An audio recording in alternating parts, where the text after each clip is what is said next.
Hello friends, POT hub में आप सबका स्वागत है फ्रेंड्स। तो हम देख रहे हैं आरिफ फ्रेमवर्क। इन डिटेल में आपको आरिफ फ्रेमवर्क के बारे में एक्सप्लेन कर रहा हूँ। ओके। लास्ट वीडियो में मैंने आपको जो आरिफ फ्रेमवर्क के अंदर इनिशियलाइज स्टेट रहता है उसके अंदर एक फर्स्ट अपना एक्सएमएल उन्होंने इन्वोक करके रखा है, यानी कि उसका नाम है इन ऑल सेटिंग करके। मैं एक्सएमएल ओपन कर रहा हूँ। इनिशियलाइजेशन स्टेट है, इसके अंदर मैंने आपको स्टार्टिंग के जो कॉन्फ़िग यानी कि ये इनिट ऑल सेटिंग का एक्सएमएल है, इसके अंदर उन्होंने क्या क्या यूज किया है उसका ऑल डिटेल मैंने आपको एक्सप्लेन किया था। ओके। तो अभी मैं इसके आगे बढ़ता हूँ, यानी कि मैं इसके ऊपर छोटे छोटे वीडियो बना के अपलोड करने वाला हूँ, यानी कि आपको देखने के लिए भी अच्छा हो। और ज़्यादा लंबा वीडियो जो बनता है तो कैसा होता है कि थोड़ा कंटिन्यू होता है और थोड़ा ये बोलते हैं कंटिन्यूसली कोई भी ग्रोथ की लर्न नहीं कर पाता, और इसलिए मैं छोटा छोटा वीडियो डाल के इसके अंदर अपलोड कर रहा हूँ। ओके, तो आगे बढ़ते हैं हम। अभी उसके आगे इफ कंडीशन यूज करके रखा है उन्होंने। ओके। अब इस इफ कंडीशन के अंदर उन्होंने क्या डाला है कि कंडीशन डाला है कि नॉट स्ट्रिंग इज नल और व्हाइट स्पेस। ओके। ये जो दो कंडीशन है जो अपना ऑपरेटर क्यू के लॉजिक के डिपेंडेंसी उसका होता है उसका। ओके, तो आप यहाँ चेक करोगे कंडीशन के अंदर नॉट स्ट्रिंग इज नल और व्हाइट स्पेस, एंड कि उन्होंने एक इन ऑर्केस्ट्रेटर क्यू नेम करके एक आर्गुमेंट बना के रखा है। आप आर्गुमेंट में जाते हो तो आपको यहाँ दिखाई देगा कि इन ऑर्केस्ट्रेटर क्यू नेम और इन ऑर्केस्ट्रेटर क्यू फोल्डर, ऐसा उन्होंने दो इन आर्गुमेंट बना के रखे, तो उसका वैल्यू उन्होंने एम्प्टी रखा है। ओके, डेटा कुछ नहीं है। ओके, ये कंडीशन क्या चेक कर रहा है कि ये कंडीशन ये इन ऑर्केस्ट्रेटर क्यू नेम एम्प्टी नहीं रहेगा, यानी डेटा रहेगा। एम्प्टी नहीं रहेगा यानी कि ऑलरेडी एम्प्टी है। एम्प्टी नहीं रहेगा, डेटा रहेगा उसी उसी कंडीशन के अंदर ट्रू होगा और देन के अंदर चला जाएगा। और इस कॉन्फ़िग फाइल के अंदर ऑर्केस्ट्रेटर क्यूनेम करके एक की है, आपको दिखाता हूँ। ये आपको दिखा दे रहा है ना, ऑर्केस्ट्रेटर क्यूनेम। ये इसके अंदर जाके यहाँ जो भी डेटा रहेगा उसके हिसाब से वो वैल्यू डिक्शनरी के अंदर डिफाइन करेगा। बट यहाँ उन्होंने ऑर्केस्ट्रेटर क्यूनेम एम्प्टी है, यानी कि डेटा ही नहीं है, तो ये हमारी कंडीशन फॉल्स होती है तो एज पार्ट में चला जाएगा। ठीक है। वैसा ही सेम है ऑफिसर क्यू नेम के लिए था, वैसा ही ऑफिसर फोल्डर के लिए आप देख रहे हो कि इन ऑफिसर क्यू फोल्डर करके यहाँ भी सेम लॉजिक है। उन्होंने भी यहाँ एम्प्टी रखा है, डेटा कुछ नहीं है, इसलिए ये भी कंडीशन फॉल्स होगा और एल्स के अंदर चला जाएगा। ओके, आपको यहाँ तक आपका पार्ट समझ में आया रहेगा। तो मैं आगे बढ़ता हूँ। ओके, उसके बाद आता है कि किल ऑल प्रोसेस करके उन्होंने एक एग्जाम्पल बना के रखा है। ओके, यानी कि उसके अंदर आप किलिंग प्रोसेस कर सकते हैं, यानी कि सब आप स्टार्टिंग में कोई भी प्रोसेस होने दो, कुछ भी हम एप्लीकेशन होने दो, अदरवाइज कुछ ऐप होने दो, हम कभी कभार रिफ्रेश करते हैं, यानी कि हमने कुछ काम किया है कुछ टाइम के बाद उसको हम बंद करते हैं फिर से स्टार्ट करते हैं, यानी ये क्या होता है रिफ्रेश, यानी कि हम उसका जो भी क्लियर हिस्ट्री क्लियर करते हैं, कैचेस क्लियर करते हैं, राइट। यानी कि जो भी ऑलरेडी अपना ओपन है पेजेस अपन जो अपने ऑलरेडी हमने ओपन किया वो सारे एप्लीकेशन हम क्लोज करते हैं।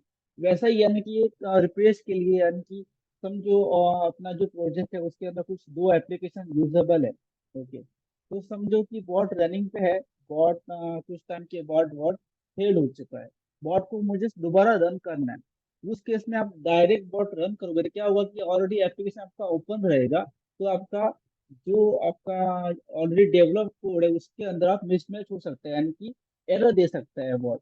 ओके, इसलिए हम किल ऑल प्रोसेस के अंदर ये हम चीज एंटर कर सकते हैं कि ऑलरेडी क्रोम ओपन है, अदरवाइज कुछ all Excel application Excel open है, वो आप यहाँ आके क्लोज कर क्लियर कर सकते हैं। उसके लिए ये एग्जाम्पल बना के रखा है। ओके, हम इसके अंदर जाते हैं, उन्होंने एक एग्जाम्पल बना के दिया और उसके अंदर उन्होंने इनोव करके रखा है। तो ठीक है, मैं किल ऑल एप्लीकेशन का एग्जाम्पल ओपन कर रहा हूँ।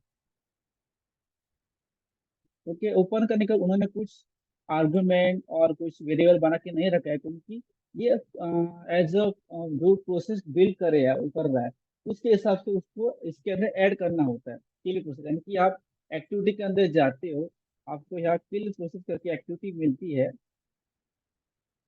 ये एक्टिविटी आप यूज करके आपका जो भी है क्रोम एप्लीकेशन होने दो, आपका एप्लीकेशन होने दो, जो भी आप सिस्टम के अंदर आप प्रोजेक्ट के लिए डिपेंडेंसी है, वो सारे एप्लीकेशन ऑलरेडी ओपन होते हैं, तो आप उसको क्लोज करने के लिए किल प्रोसेस एक्टिविटी यूज कर सकते हैं। यहाँ आप जितना भी किल आप एप्लीकेशन है उतने भी आप एक्टिविटी डालोगे और उसका आप किल प्रोसेस किलिंग कर सकते हो। ओके, इसका वो यही काम है, and इसीलिए उन्होंने एक किल प्रोसेस करके एग्रीमेंट बना के दिया है।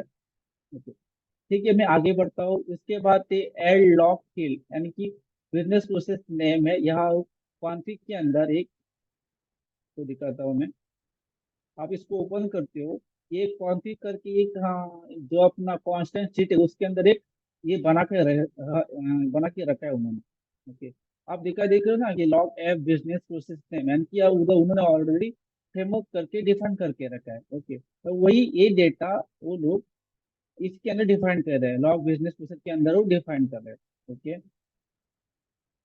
ये भी कंडीशन, यानी कि आपका जो फर्स्ट इफ कंडीशन है वो कंडीशन आपको यहाँ तक कंप्लीट हो रहा है। ओके, यहाँ तक आपको कुछ भी इशू आता है आप मुझे पूछ सकते हो कमेंट सेक्शन के अंदर, तो मैं आपको इसके ऊपर ऑल इन डिटेल में आपको एक्सप्लेन कर सकता हूँ।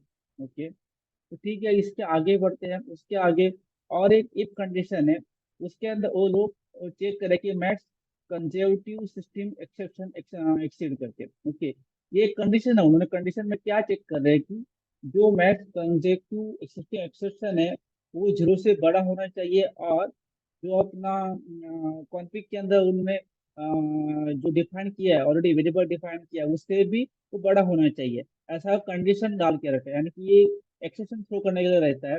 आप यहाँ जाते हो, आपको मैं दिखा रहा हूँ कि ये कंजेक्टिव सिस्टम एक्सेप्शन करके वेरिएबल है। आप यहाँ जाओगे, आपको दिखाई देगा ये दो कंसेक्टिव सिस्टम एक्सेप्शन करके उन्होंने ऑलरेडी 0 डिफाइन करके रखा है उसका वैल्यू। ओके, और जो कॉन्फ़िग के अंदर उन्होंने डिफाइन करके रखा है, आप जब कांस्टेंट शीट में जाओगे तभी आपको ये देखो यहाँ दिखाई दे रहा है एम्प्टी, यानी कि यहाँ देखो वो 0 उन्होंने डिफाइन किया है, कॉन्फ़िग के अंदर भी 0 डिफाइन किया है, और जो यूआईपी पाते हैं वहाँ पे उन्होंने 0 डिफाइन किया है। ओके, समझो यहाँ कंडीशन आपका कुछ उसका जो भी वैल्यू है 0 से बड़ा रहेगा उस टाइम में एरर देगा, ये एरर शो करेगा, यानी कि उन्होंने कंडीशन ट्रू होता है, यानी कि 0 से बड़ा रहेगा आपका नंबर डिजिट, तो क्या करेगा वो देन में जाके थ्रो एक्सेप्शन करेगा, यानी कि वो एक न्यू एक्सेप्शन थ्रो करेगा। ओके, वो एक्सेप्शन क्या थ्रो करेगा कि उन्होंने ऑलरेडी, ये देखो कि एक्सेप्शन मैसेज कंजर्वेटिव एरर, यानी कि आप ये एरर आपको शो करेगा एज अ वो कंडीशन ट्रू होने के बाद। ओके, वही उन्होंने इधर इधर डाल के रखा है।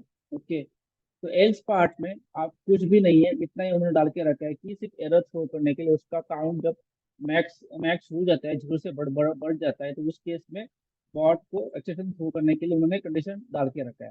ओके, उसके बाद आप देख रहे हो कि आपको और एक इनवोक मिल रहा है, यानी कि ये क्या है कि इनिट ऑल एप्लीकेशन करके एक एग्जाम्पल उन्होंने बना के डाला है इसके अंदर।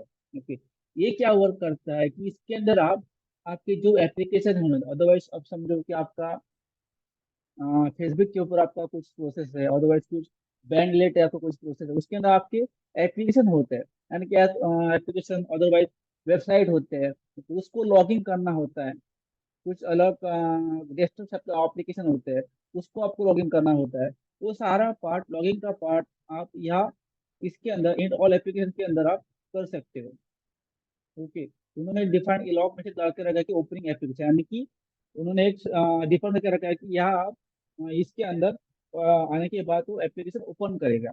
ओके, इसके अंदर आप ये भी कर सकते हो, आपका जो इनपुट डेटा रहता है, यानी कि आप प्रोसेस करने के लिए आपके पास जो इनपुट डेटा रहता है, क्योंकि इनपुट रहेगा तो भी आउटपुट आएगा, राइट।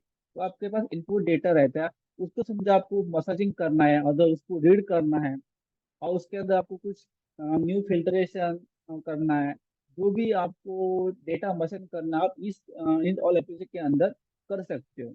ओके, और उन्होंने इसके अंदर और उन्होंने कुछ बना के नहीं दिया है, एंड ये हर प्रोजेक्ट के हिसाब से अलग रहता है अपना जो एप्लीकेशन, उसके हिसाब से आप यहाँ डाल सकते हो। ओके फ्रेंड्स, तो उन्होंने सिर्फ एक ही आर्गुमेंट बना के रखा है कॉन्फ़िग का, नहीं कॉन्फ़िग का एक ही वेरिएबल उसके अंदर पास किया, आप जैसा डेवलप करोगे उसके हिसाब से आप इसके अंदर और आर्गुमेंट बना भी सकते हो। ओके, ठीक है फ्रेंड्स, आज की डेट में आपको इतना ही एक्सप्लेन करने वाला हूँ।